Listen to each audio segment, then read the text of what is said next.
Once upon a time, there lived a man in a small village. He was very worried about his son. His son was lazy and careless. He never worked. He just wandered here and there in the village all day long. One day, the man decided to teach his son a lesson. He called his son to him. He said gently, "Son, there is a watch kept inside the cupboard.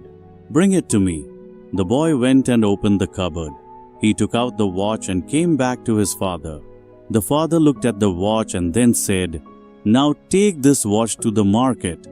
Ask everyone you meet how much they think it is worth." The boy nodded and went to the market with the watch. He showed the watch to different people. One man said it was worth 500 rupees. Another said 1,000. Someone else said 800. Everyone gave a different price. Some people even gave the same price, but no one agreed completely. The boy came back home and said, "Father, everyone told me a different price for the watch. Some said 500, some said 800, and some said 1,000. The man smiled and said, "All right, put the watch back in the cupboard." The next day, the man called his son again. He asked him to bring the same watch. The boy brought it and gave it to his father. Then the father said, "Now go to the market again. This time, don't ask the price of the watch. Ask people the price of the time inside this watch." The boy was confused. He didn't understand what his father really meant. Still, he obeyed and went to the market again. He asked the people he met, "How much is the time inside this watch worth?" People looked at him strangely. Some laughed at him. Some told him to go away. Some said, "What a foolish question." The boy felt embarrassed and sad. Finally, he stopped at a small shop where an old man was working. The old shopkeeper was busy repairing watches.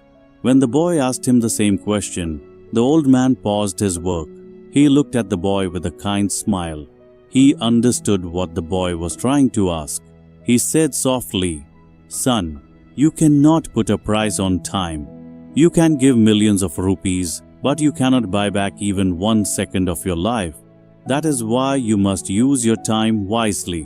The boy listened carefully. The old man continued, "Time has one bad thing and one good thing. The bad thing is it passes. The good thing is you can choose how to spend it. Everyone in this world has 24 hours in a day, the rich and the poor both. The difference is how they use those hours." The boy's eyes filled with understanding. Something changed inside him. He thanked the old man and went home quickly. He told his father everything that had happened in the market. The man smiled with pride and placed his hand on his son's shoulder. From that day on, the boy's life changed completely. He started working hard. He began using his time wisely. He stopped wasting his days wandering around. He understood the real value of every moment. Friends, time is free for everyone, but it is priceless. You cannot buy it, but you can use it. You cannot keep it, but you can spend it. Once it is gone, you can never get it back. So use your time wisely.